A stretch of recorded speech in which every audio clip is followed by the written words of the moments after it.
Mercedes have had a pretty rough start to this season of racing. Things have been hard for the team since the devastating final race last year. And with their car's apparent drag and engine issues this year, questions are now being asked whether the Silver Arrows have it in them to go for another championship. So keep watching as we talk about the reasons behind why Mercedes are struggling this season. So what made them so dominant in the past? Before we talk about Mercedes' power struggles this season, let's first discuss how they became so dominant on track. Mercedes had been an unstoppable force in Formula One for the longest time. With 8 consecutive Constructors' Championships and 7 straight World Drivers' Championships, they've broken virtually every record in the sport. They just seemed like a team that got everything right. Anything they touched turned to gold. With the new engine regulations being introduced in 2014, the newly formed Mercedes team brought out their V6 turbo engine, which seemed like the perfect pairing for the aerodynamic marvel that was their car. The Silver Arrows ripped through their competition like nothing, but it's not just the car that wins you races. You could have the fastest car in the world,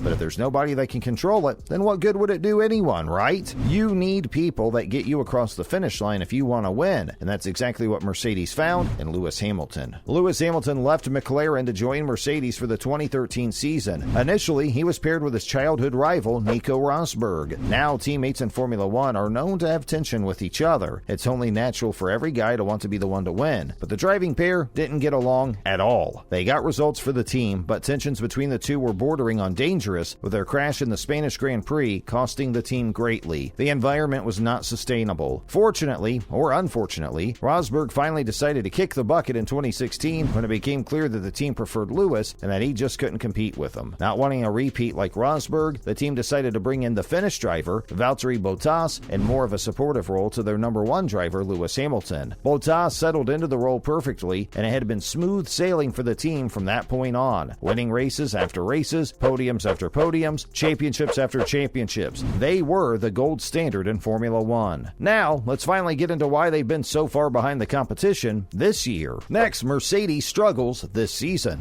Mercedes has been on top of the Formula One charts for years now. They're the only team on track to have won 8 Constructors' Championships in a row. Their number one driver, Lewis Hamilton, is probably the best driver in the history of the sport, with 7 straight World Drivers' Championships to his name. They've been the favorites for a long time now, and they still are, well, kind of. Given how dominant they've been on the grid in the past, it truly is bizarre to see Mercedes struggling so much early on in this year's season. They have an amazing driver lineup with a 7-time world champion in Lewis Hamilton and an extremely talented young driver in George Russell. But their new car, the W13, really doesn't seem like it has the pace to match up with its competitors in Red Bull and Ferrari. The car has constantly been seen struggling with pace issues and porpoising more so than any other team. The team's issues really were brought to the forefront during the Bahrain Grand Prix, where we saw the Mercedes drivers finding it incredibly difficult to keep up with their rivals in the front. Fortunately for them, though, both Red Bulls had some terminal late-game car problems that caused them to forfeit the race, allowing Hamilton and Russell to get a third-place podium and P4 finish in a race where they would have finished a lot further down the order. The team's misery doesn't just end on the track, though. It actually gets worse, as Mercedes customer teams all seem to be facing similar issues with power and are fighting for positions at the back of the grid. Now, as a result, questions are being asked on whether Honda and Ferrari have finally overtaken the German car manufacturer in terms of power. When asked by Motorsports.com about whether it really is the engine that's holding them back against their rivals, Mercedes team principal Toto Wolff said that it was still too early to make a judgment, as they're still figuring out whether it was the high downforce rear wing that hurt their speed. Wolff told Motorsports.com that the team needed to analyze the drag levels first before they start questioning their engine's power output. Wolff also felt that there wasn't a whole lot of difference between the power units of the teams and praised Ferrari's efforts for their incredible comeback and outperforming every single team in Bahrain. Up next, the side pod challenge. When talking about drag, Mercedes side pod design has also come under a lot of fire, especially when compared to Ferrari and Red Bull, who seem to have figured out a way to push the wake generated by the front tire outboard more efficiently, and the central positioning of the side pod will have an impact on the flow received by the back tires. But to pinpoint side pods as the main cause of drag would be unfair, because we've seen Williams, who also has a small side pod footprint, handle the speed trap better compared to Mercedes. So it really is very difficult to single out one specific area that is causing problems for the Mercedes side. Next, car performances in Jeddah. The Silver Arrows car problems might have gotten even worse for them in the Saudi Arabian Grand Prix held in Jeddah. It was a pretty dreadful weekend all around for the team, as Hamilton was eliminated in Q1 during qualifying on Saturday for the first time since 2017. On race day, their performance wasn't anything to write home about either, as their rivals weren't going to make the same mistake twice. George Russell finished the race P5 behind both Ferraris and Red Bulls. Hamilton just managed to scrape by, finishing P10 and scoring a single point for his team. We could again see the car struggles with porpoising on the Jeddah track, especially in high-speed straights, which really ended up affecting the overall pace of the car. Russell believes the car's bouncing problem is behind 99% of the team's issues with the car. Mercedes power teams again struggled with speed issues, just like in the Bahrain Grand Prix, with just 1 out of 8 cars getting to Q3 on the track. Reflecting on the team's performance again, Toto Wolff commented that the current painful struggles of the team are an exercise in humility after the massive success that they've had in the past. Speaking to motorsports.com after the race, he talked about how it was important for the team to not point fingers at a specific area of the car or engine, adding that there are bigger overall deficits than just an engine deficit. He believes that they need to spend more time focusing on how to overcome these problems and work together on this as a team. He also said that the team currently isn't at the top in any area on track, but also reminded everyone that this is the same engine that has helped the team win 8 titles in a row. Finally, he ends with a small pep talk for his team, saying that they need to grab each other by the scruff of their neck and help pull the team out of this mess. Now, what do the drivers have to say? Mercedes drivers have been really honest with their car's performance. After one of his worst weekends on track, Hamilton outright said that with their current form, winning feels like a long, long way away. He feels that they're still pretty far off from their rivals and that they've got a lot of work to do. About his car, he has said that it needs more power and grip and that he felt like it had more drag compared to others on the grid. His teammate Russell believes the car's porpoising to be the main issue, saying that the cars perform better at low ride height, but they can't get close to their rivals in the front. When asked about when he thinks the issues would be fixed, he said that he had no idea about the timeline, adding that they're making progress, but just very slowly. He believes that the team will be able to find solutions, but ends by saying that it's easier said than done. Next, upgrades in upcoming races. It's no surprise that Mercedes had decided to bring out some updates in their car over the upcoming races. They plan on doing phased upgrades starting from the next race in Melbourne as they look to be more competitive with the teams at the top. A new rear wing will be the first upgrade to the W13 to try and get a handle on the car's drag issue. A new floor will be brought out in Imola. The team's trackside engineering director, Andrew Shovlin, in a post-race debrief video, said that the goal of these upgrades was to maximize performances on a given weekend and score as many points as possible by avoiding damage to the car. The main goal is to get the car back to a level where it could challenge its rivals and again compete for pole positions and race wins. And that's a wrap for this video. Hey, we'll see you in the next one.